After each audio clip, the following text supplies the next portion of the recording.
palavra é algo muito poderoso.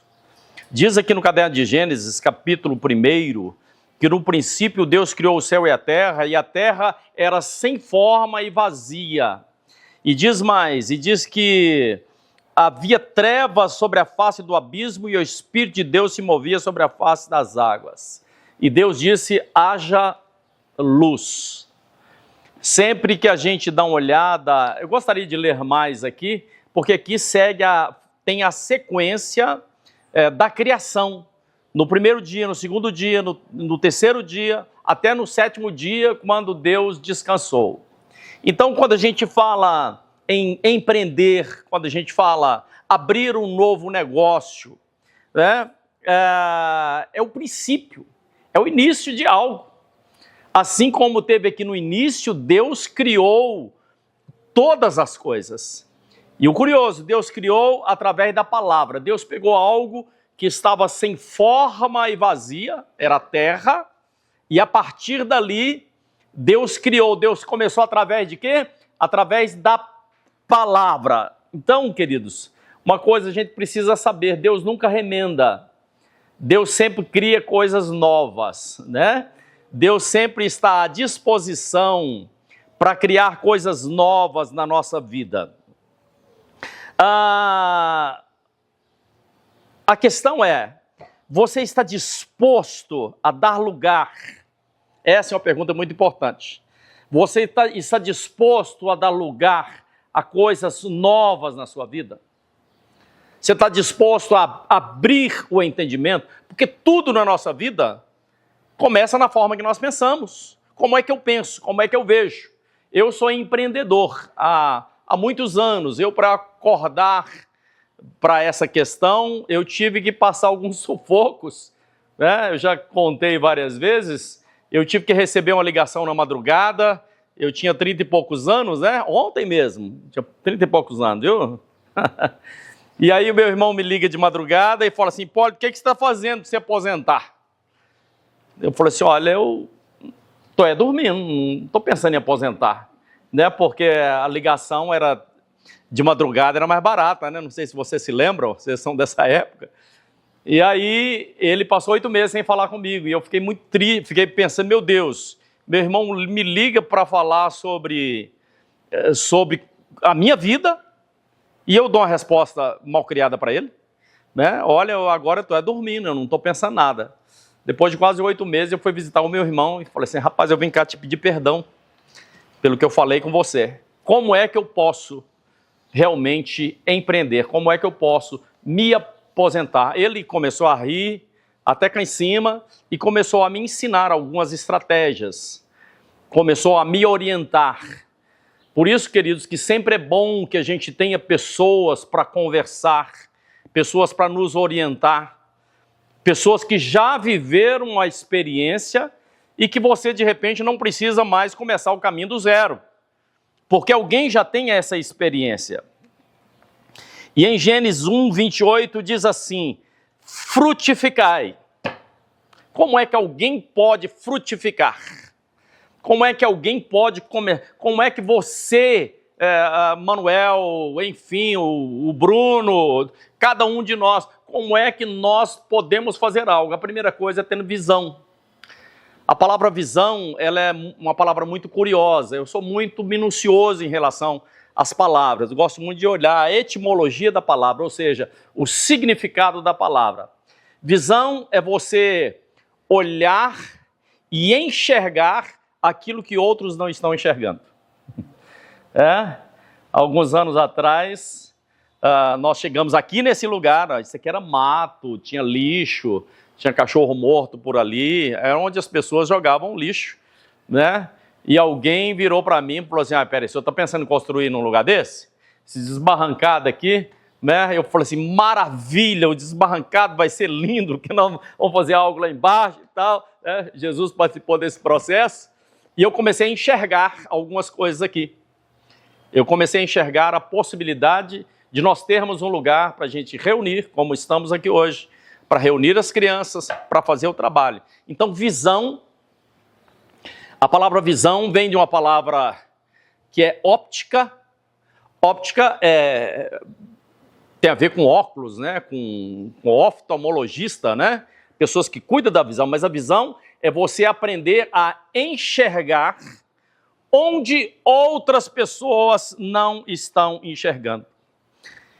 Mas aí vem uma pergunta, tem a ver com o que o Rodrigo falou. Uma coisa é quando eu ainda não estava no Evangelho. Uma coisa é quando eu ainda não conhecia as coisas de Deus. E a minha visão mudou a partir do momento que eu conheci a palavra de Deus. Que eu tomei entendimento da palavra de Deus. Isso chama empreender com propósito. Empreender com fé. E baseado onde? Baseado nos princípios do reino. Porque como homem de Deus, como mulher de Deus, a gente tem que ir além. Então, a Bíblia fala muito sobre trabalho. A Bíblia fala muito sobre gestão, sobre responsabilidade. Aliás, quando Deus cria todas as coisas, Deus estava num trabalho, né? Por isso que ao sétimo dia, diz a palavra que ele descansou. Então, com visão e com propósito. Então, Deus é o primeiro criador e o primeiro a trabalhar. Ele foi o primeiro a trabalhar. Por isso que diz a palavra, no princípio, criou Deus. Eu gosto de falar, para quem não conhece a língua hebraica, né? A língua que Jesus falava é assim, Bereshit bara Elohim bahamash. No princípio, criou Deus. Deus criou todas as coisas. E o mais interessante, eu e você, nós fomos criados à imagem e à semelhança de Deus. Se nós somos criados à imagem e à semelhança de Deus, então nós temos esse dom de criarmos coisas, de fazermos construções, de começar um novo negócio. Então, no princípio, criou Deus, e empreender significa segurar. Olha, eu estou segurando. Empreender significa executar uma tarefa. Eu tenho uma tarefa. Eu tenho uma missão. Eu tenho algo a ser feito. Se você faz algo, na verdade, você está cooperando com a criação de Deus. Sim ou não? Quando você cria algo, quando se cria uma empresa, quando se cria um negócio, na verdade, você está cooperando. Olha o entendimento. Você está cooperando com a criação de Deus. Por quê? Porque você vai transformar vidas. Você vai criar coisas novas. Você vai criar valores. Você vai criar recursos. E, sobretudo, você vai servir pessoas. A Yara tem um negócio. Qual é o negócio da Yara? Cuidar de animais. Ela está servindo. O Kelso serve pessoas com café. Cada um de nós temos a forma. Jesus trabalhando, na construção civil. Por isso que uma pergunta, ela precisa ser feita ao fazermos toda e qualquer coisa. Sabe o que nós precisamos nos perguntar? Qual é o meu propósito? Isso tem que ser muito claro. Algumas pessoas falam assim, meu propósito é ganhar muito dinheiro, é ficar rico. É um propósito equivocado. Porque o propósito, na verdade, não é esse. Ganhar dinheiro é a consequência do seu trabalho. Se você fizer e fizer bem feito, da melhor forma possível, certamente você vai ganhar dinheiro. Mas se você fizer de forma excelente, aí você vai ganhar mais ainda. Por quê? Porque você está prestando um bom serviço. Então, queridos, esses dias atrás eu estava vendo uma matéria, não me lembro que canal que foi, e o comentário era: a mão de obra no Brasil é muito ruim. Isso é sério, né? A gente pode pensar isso, é muito sério, mas a gente pode pensar diferente. Se é muito ruim, eu tenho a oportunidade de fazer muito bem feito e mudar essa realidade. Aí eu fiz uma pesquisa, onde é que a mão de obra é mais qualificada? Na Suíça, na Noruega, na Irlanda, em Singapura, na Alemanha. Tanto é que os carros alemães, né, Ed? Os carros alemães são os melhores do mundo, né? É verdade ou não?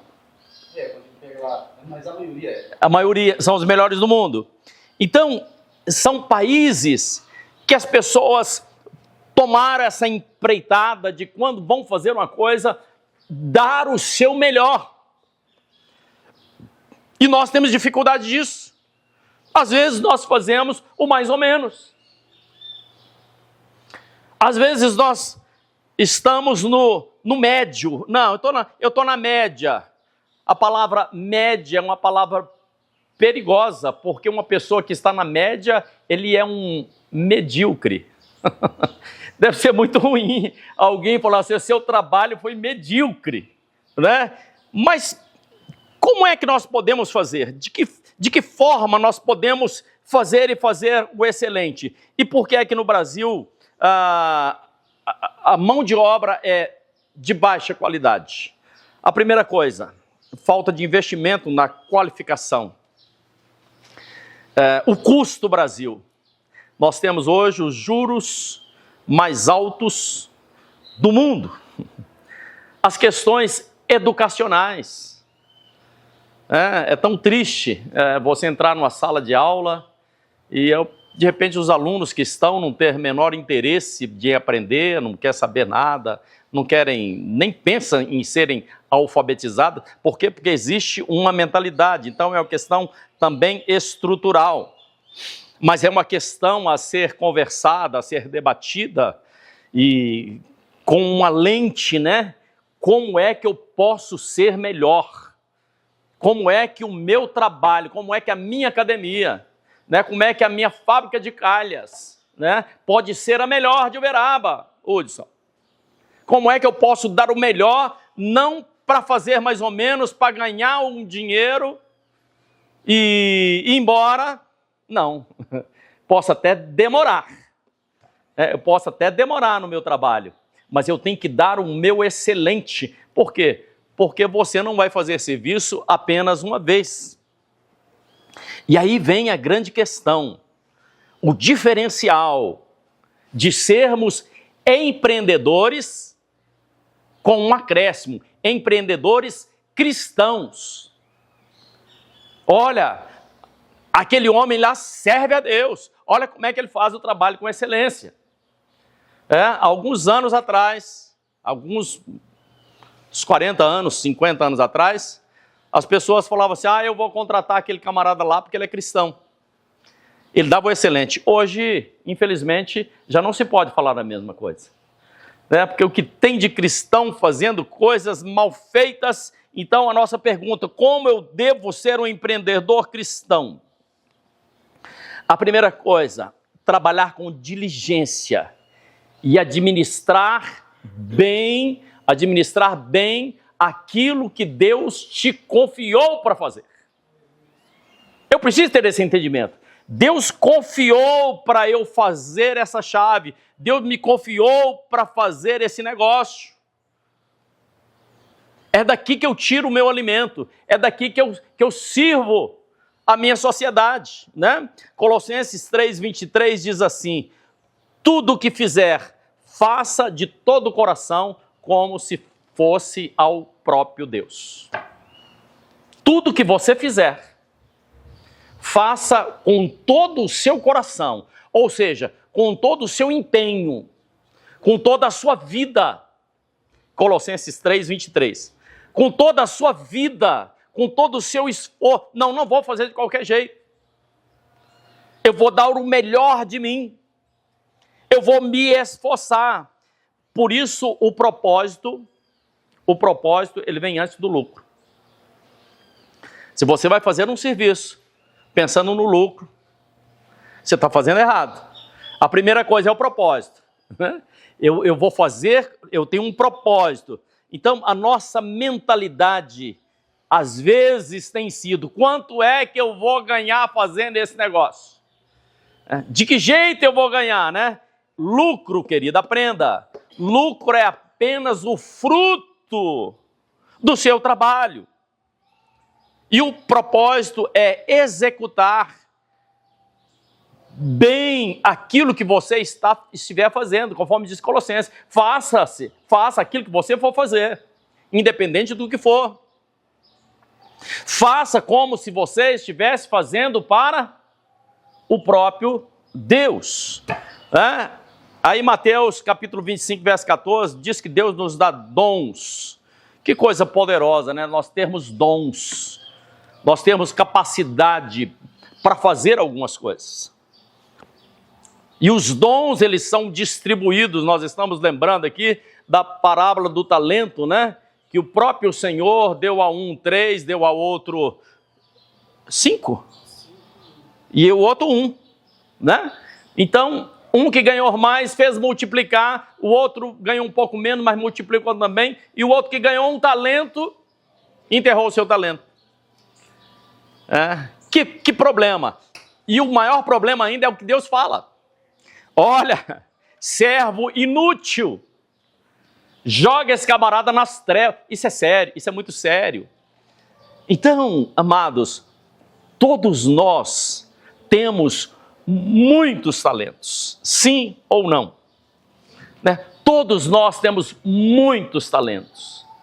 Mas como é que nós usamos os nossos talentos? Né? Como é que nós colocamos em prática? Esses dias atrás estava vendo uma senhora que ela começou a empresa dela fazendo bolo em casa, bolo muito gostoso, vendia para um, para outro, e a empresa se tornou uma empresa grande, né? Se tornou uma empresa e se tornou uma empresa grande. Por quê? Porque todas as grandes empresas começaram pequena. Não sei se vocês já ouviram a história do seu Honda. Parece que tem um Honda do Kelso aqui, né, Kelso? Eu acho que tem outro, parece. A história do Honda, né? Aquele japonês que depois da Segunda Guerra Mundial, ele saía no Japão vendendo algumas peças de automóvel, né? Certamente você sabe a história do Honda. Mas aí depois ele estava cansado e ele resolveu botar um motorzinho na bicicleta, né? E aí o vizinho dele falou assim: Honda, eu também preciso desse, né? Olha, eu também quero. E começaram a vir as encomendas, né? Hoje a Honda certamente é uma das empresas que mais fabrica, uma das maiores fabricantes de moto do mundo, certamente, né? A Honda hoje fabrica avião. Fabrica avião, fabrica motores,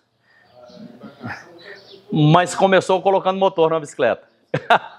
Começou pequeno. Então, Deuteronômio capítulo 8, verso 18 diz: prosperidade é a consequência da fidelidade. Prosperidade é a consequência da fidelidade. Então, no entanto, queridos, eu vou começar uma empresa, eu vou começar algo. Sim, glória a Deus por isso. Mas a palavra de Deus, em Lucas 14, 28, diz assim: qual de vós, querendo construir uma torre, não se assenta antes para calcular os gastos? Ou seja, nós precisamos sentar e planejarmos, né? Do que é que eu tenho disposto, o que é que eu sei fazer. Se eu já sei fazer, eu preciso melhorar, né? Como é que eu vou prestar um trabalho de excelência? Como é que eu vou dar o melhor de mim naquilo que eu sei fazer, né? Então, não se começa. Você sabe que no Brasil, nós temos, todos os dias se abre milhares e milhares de empresas, mas todo dia se fecha centenas de milhares de empresas.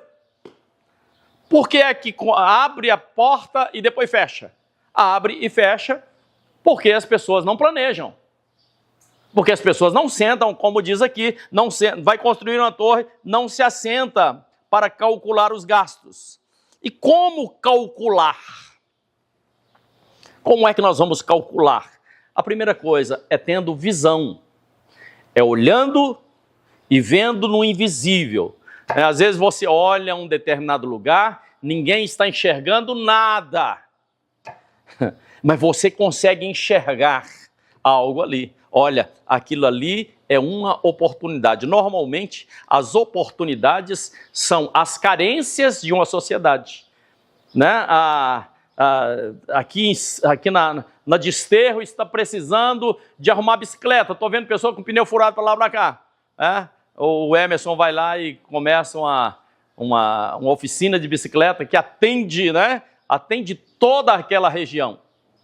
Enfim, é você perceber uma carência, uma necessidade, se instalar naquele lugar, melhorando a visão e sempre pensando na possibilidade de se aprimorar. A gente não pode ficar parado no tempo. Tendo visão clara, sendo organizado. E a outra coisa, buscando conselhos. Você trabalha com isso. Como é que é esse negócio? Eu me lembro, eu tinha 13, 14 anos, e lá na minha cidade tem uma feira, até hoje tem a feira. Hoje está diferente, mas tinha uma feira, e a feira era na rua, feira livre, né? A feira era na rua, e o que aconteceu? Lá tinha um pessoal que tinha umas barracas grandes, irmão. Olha, era bem grande as barracas, e roupa, mas tinha muita roupa, calçado, boné, era lotado, aquele negócio era lotado. E eu queria começar um negócio. Aí eu fui em Belo Horizonte, eu tinha uns 14 anos mais ou menos, eu fui a Belo Horizonte, comprei roupas, coloquei numa malinha desse tamanho, né, e comecei a pensar, puxa vida, será que o camarada da tenda lá vai achar ruim de eu ser concorrente dele? Na minha cabeça, ele ia achar ruim de eu montar minhas coisas, né? Aí eu cheguei para ele e falei, escuta, olha, eu vou começar a vender umas roupas aqui também, e você tem problema eu colocar aqui do seu lado? E ele falou assim, de jeito nenhum. E ele falou uma palavra que foi fantástica, que eu nunca esqueci. Ele falou assim, o sol nasceu para todos. E sabe o que ele fez? Ele me ajudou a estender a lona no chão, me ajudou a dobrar. Você coloca as roupas assim, assim, assado, né? Então, isso ficou na minha cabeça. O sol nasceu para todos, e realmente o sol nasceu para todos, né? Deus sempre nos dá grandes oportunidades. No entanto, queridos, hoje nós estamos aqui para levantarmos essa questão, né? Essa não vai ser a primeira e última reunião, né? Mas veja bem, só que precisamos ter um entendimento muito claro. Como homens e mulheres de Deus, Deus nos chama para excelência. Vocês creem dessa forma ou não? Deus nos chama para excelência. Provérbios 22, 29. Diz assim, viste o homem diligente na sua obra? O que é uma pessoa diligente? É uma pessoa que se entrega. É uma pessoa que faz o seu melhor. Uma pessoa diligente, ela se esforça. Diz assim, Provérbios 22, 29. Viste o homem diligente na sua obra? Perante os reis ele estará. Aquele que faz bem as suas coisas, ele vai estar nos melhores lugares. Ele vai colocar os seus produtos, ele vai colocar o seu serviço nos melhores lugares. Por quê? Porque ele é diligente. Ele dá o seu melhor. Então, diligência é um interesse. Diligência é um cuidado exclusivo com aquilo que você está fazendo, na execução de uma tarefa. Fazer com diligência, com cuidado absoluto. Qual o problema? O problema é que muitas pessoas têm uma mentalidade que trabalho é castigo. Muitas pessoas têm essa mentalidade que trabalho é castigo. Nós poderemos ver o trabalho como uma missão. Deus me deu a missão. Deus deu a missão a Elizabeth de ser professora. Deus deu a missão, a cada um de nós Deus dá uma missão. Como é que eu executo essa missão? Como é que eu dou o meu melhor de mim? E a outra coisa, como homens e mulheres de Deus, nós precisamos, queridos, preste atenção, nós precisamos dar testemunho onde quer que nós formos. Assim como antigamente, eu disse que antigamente as pessoas contratavam alguém quando ele era cristão, e hoje já não faz muita diferença, porque está cheio de cristão aí que às vezes faz as coisas mal feitas, às vezes são até desonestos, dizem cristão, né? Passa por cristão. Né? Então, nós devemos fazer o nosso melhor. Então, excelência e testemunho. Tendo o quê? Tendo a fé, queridos, como um fundamento. Quando nós fizermos alguma coisa, nós o fazemos porque nós cremos. Né? Eu gosto muito de citar Hebreus 11, ora, a fé é o firme fundamento das coisas que não se veem, mas se esperam. Você ainda não está vendo, mas você tem um projeto. Você ainda não está vendo, mas você está esperando. Mas você está aguardando. Né? Então, princípios cristãos devem guiar as nossas decisões. O que mais? Aquilo que nós fizermos precisa gerar um impacto social. Precisa, conforme o irmão falou, precisa trazer benefício para uma comunidade, trazer benefício para os funcionários, trazer benefício para nós também, né? Então, nós nascemos, e eu quero falar de forma profética, nós nascemos para sermos bons naquilo que nós propusermos a fazer.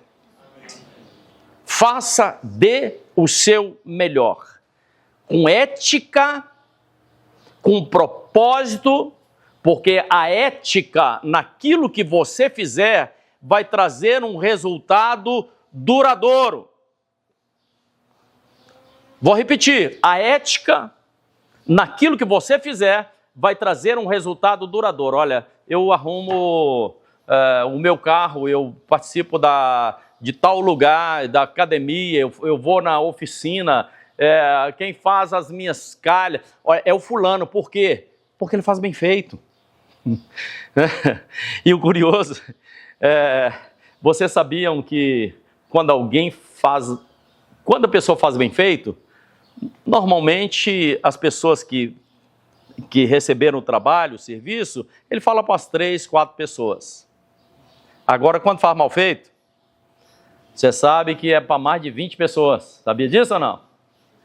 Uma certa feita eu fui fazer seguro do carro, já tem muitos anos, fazer seguro do carro, e aí eu liguei para o rapaz que fazia o seguro, né? E falei para ele assim, olha, eu tenho um preço melhor, viu? O banco faz um preço melhor. Ele, não sei o quê, não, ok, eu consigo por tanto. Beleza, então vou fazer com você. Aí fiz. E ele confiou que o carro não ia bater. E o carro bateu. O carro bateu. Eu falei assim, fulano, olha, tem que levar meu carro para a oficina. Ele falou, alguém está indo. Tá, beleza. Aí no dia seguinte, ele falou assim, e o carro reserva? Ele falou assim, mas você não tem carro reserva, não? Eu falei assim, como não tem? Você me vendeu que tinha carro reserva.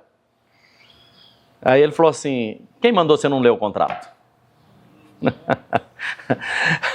Eu falei assim, tá legal, cara, beleza. Realmente eu não li, a falha foi minha, né? Eu não li o contrato. Final do ano ele falou assim, vamos renovar? Eu falei assim, negativo. Gente, eu já contei essa história para tanta gente, sabe? Eu já contei essa história para tanta gente, ao passo que era uma coisa simples, ele devia ter falado para mim, olha, eu não posso tirar o carro reserva, pode ser que você precise. Ele contou com a sorte, não deu certo. Né? Então não deu certo, mas quando alguém te faz algo que fica bem feito, que é o seu melhor, que tem ética, né? Que você sabe que a pessoa é honesta. Gente, as portas se abrem. Isso é um grande diferencial. Ética e justiça nos negócios. Então, uma empresa de alguém que serve ao reino, ela não explora. Né? Já aconteceu comigo aqui na cidade de Uberaba, de alguém tentar explorar de alguma forma algumas coisas. As portas do explorador, elas se fecham. Né? Então, nós precisamos estar atentos para as coisas bobas, ou às vezes a gente faz no impulso. Você está fazendo um negócio, deixa eu deixa eu dar uma mordida aqui. Não! Não funciona. Então, empresas do reino não exploram, mas edificam. E justiça nos preços. Justiça nas negociações. É um alerta que eu quero fazer aos amados. Honestidade absoluta. Honestidade absoluta em tudo que você fizer. Nas suas palavras, no seu trabalho, nas suas decisões. Queridos, honestidade absoluta. Isso te faz o maior diferencial da sua vida. A melhor coisa que tem é quando alguém confia em você.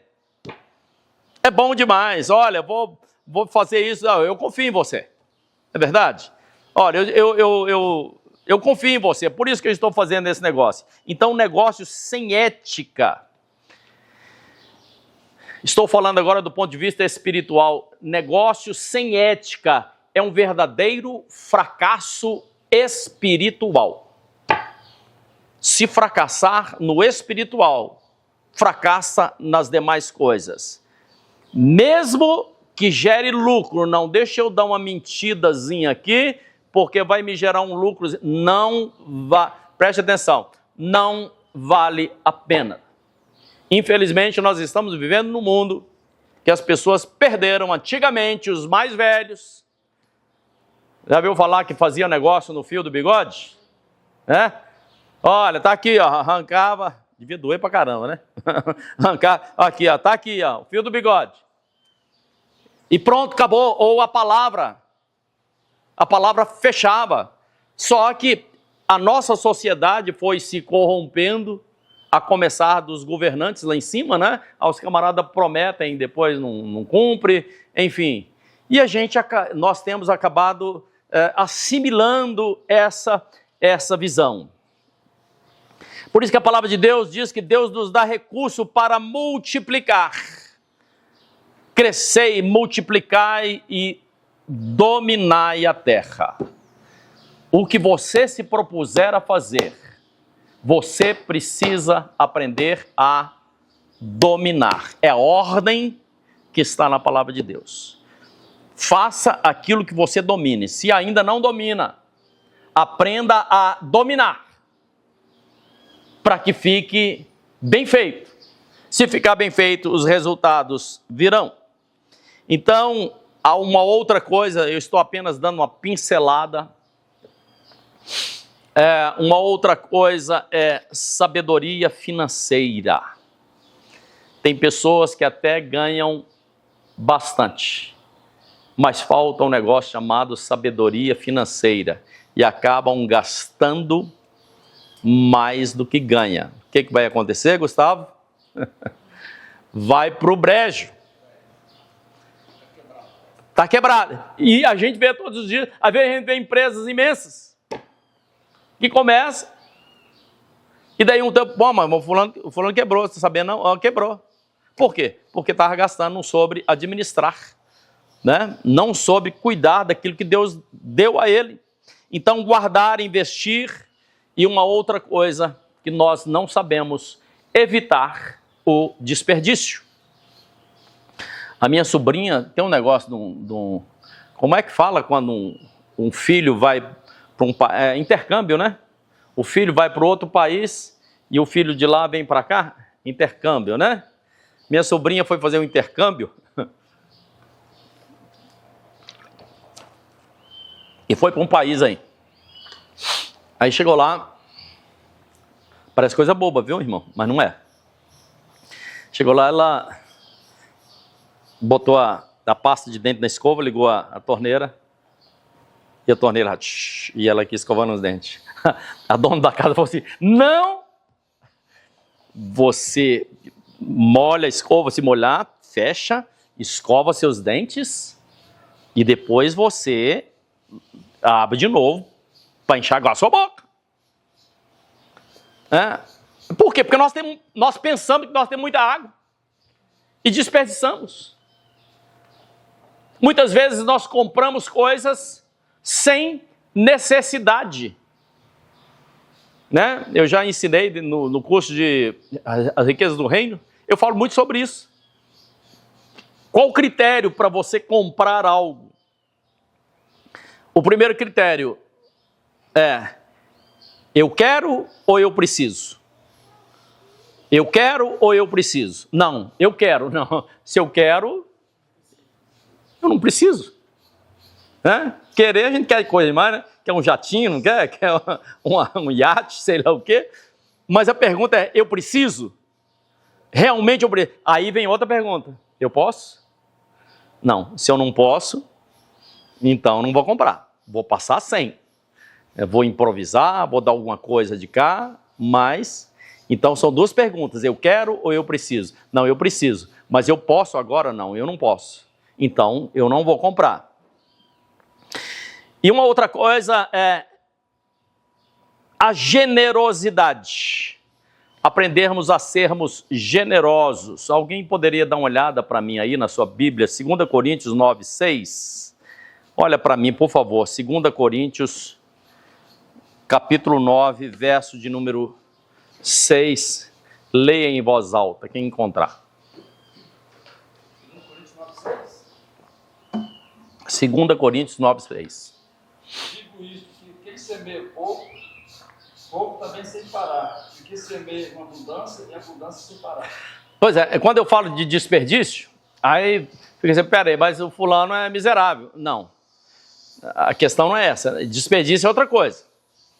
Eu preciso aprender a ser generoso. Ser generoso é abençoar quem está necessitando. Hoje pela manhã meu filho me chamou: pai, vamos tomar um café? Vamos tomar um café. Aonde? Vamos lá no Bom Salite. Tá, nós fomos tomar um café. Aí chegou uma senhora e falou assim: vocês me dão uns pães para eu levar para os meus netos? Meu filho falou assim: quantos pães a senhora quer? Ela falou assim: tantos.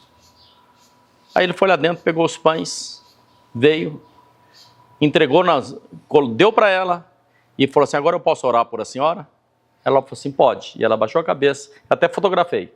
Ele botou a mão na cabeça dela e lá às 9:30 da manhã, por aí, e ele lá no meio da padaria orou por aquela senhora. Eu falei assim: glória a Deus, eu criei bem o meu filho. Olha que legal, ele generosamente, é coisa boba, né? Mas ele acabou dando a ela um alimento. Então, um dos princípios do reino é: quem abençoa, prospera. Entenderam ou não? Quem abençoa, prospera. Acontece que vivemos tempos, nós sabemos, passamos por tempos difíceis. Como é que faz? Alguns de vocês que têm empresa já viveu um momento difícil, crise financeira? Já viveu, irmãos? Já passou por crise financeira? Já passou por dificuldade? Então, empreender, a gente não pode se iludir. Empreender é lidar com desafios constantes. Tem desafio lá, Ed? Eu tô achando que meia dúzia de gente já desistiu de ser empreendedor, hein? Tem desafios? Você não passa desafio não, né, Hudson? Passa? Tem desafio? Tem desafio, irmão. E desafios sempre.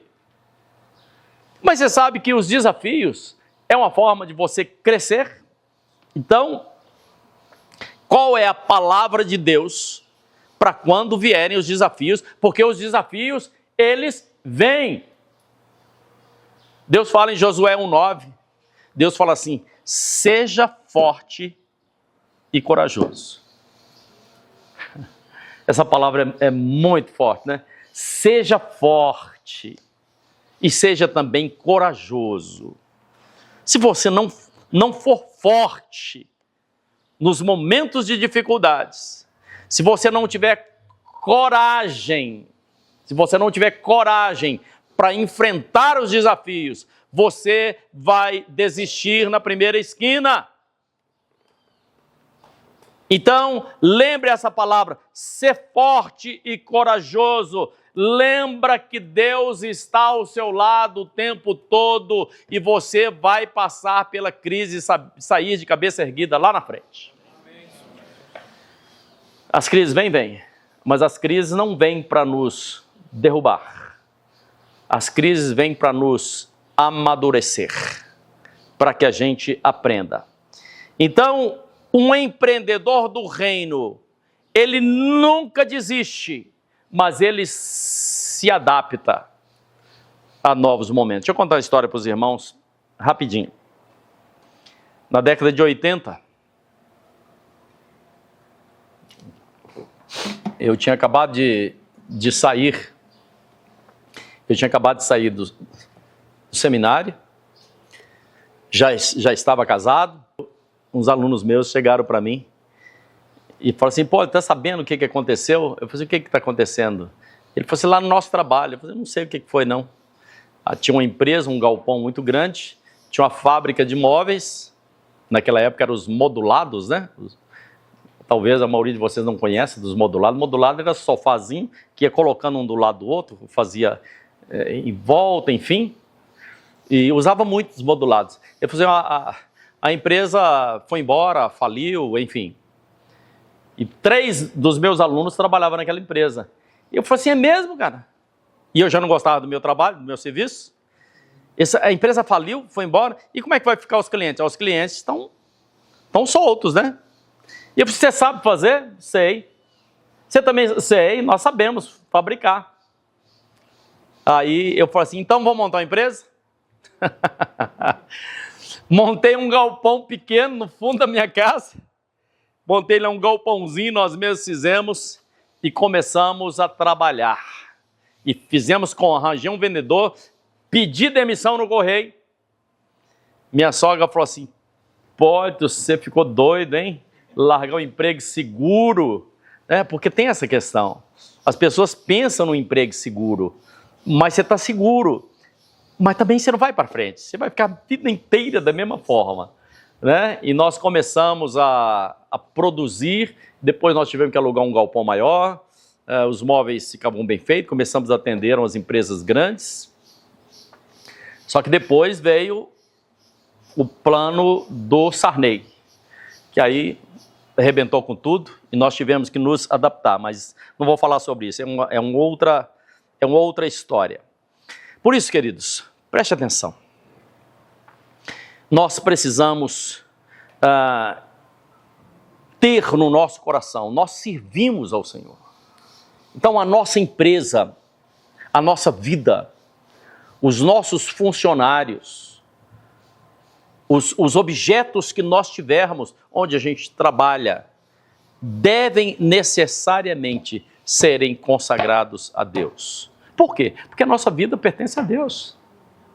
Não é verdade? Nós pertencemos a Deus. Nós precisamos ter objetivos claros. O primeiro deles, servir as pessoas. Ou melhor, servir bem. Não é só servir. É servir bem as pessoas. A gente tá no nosso trabalho para isso. O seu trabalho, a sua função, o que você exerce, tem essa finalidade, servir e servir bem. Senão as pessoas não entram mais na sua loja. Senão as pessoas não procuram mais os seus negócios de café. E a outra coisa, precisamos aprender que nós estamos gerando oportunidades. Que coisa incrível! A gente poder gerar oportunidades. E o que mais? Como homens e mulheres de Deus, precisamos refletirmos o caráter de Cristo e sermos também canal de bênção. Sabe, se você não for um canal de bênção, você não vai se sentir uma pessoa feliz, plena e realizada. Mas quando a gente se torna um canal de bênção, muitas vezes a gente encontra pessoas que são frustradas, né? Frustradas por quê? Porque não são um canal de bênção. É como um cano entupido, né? Não serve para nada. O que vem para ali. mas quando nos tornamos canais de bênção, as bênçãos de Deus virão sobre a nossa vida. E para terminar, eu quero deixar um versículo para que você possa pensar e meditar sobre ele. Mateus 6,33 diz assim: buscai primeiro o reino de Deus e a sua justiça, e as demais coisas vos serão acrescentadas. Quando você busca primeiro o reino de Deus e a sua justiça, as demais coisas serão apresentadas. Para aqueles que já têm uma empresa, aqui tem alguns que já têm, tem outros que estão começando. O que a sua empresa precisa para ser melhor, para se alinhar com o Criador de todas as coisas? O que está faltando? O que está necessitando? E a segunda coisa, como você pode servir, dar o seu trabalho, o seu tempo, e lucrar, e ter um bom lucro com esse propósito, né? Porque quanto melhor você servir, certamente você vai lucrar e a sua empresa vai crescer a partir daí.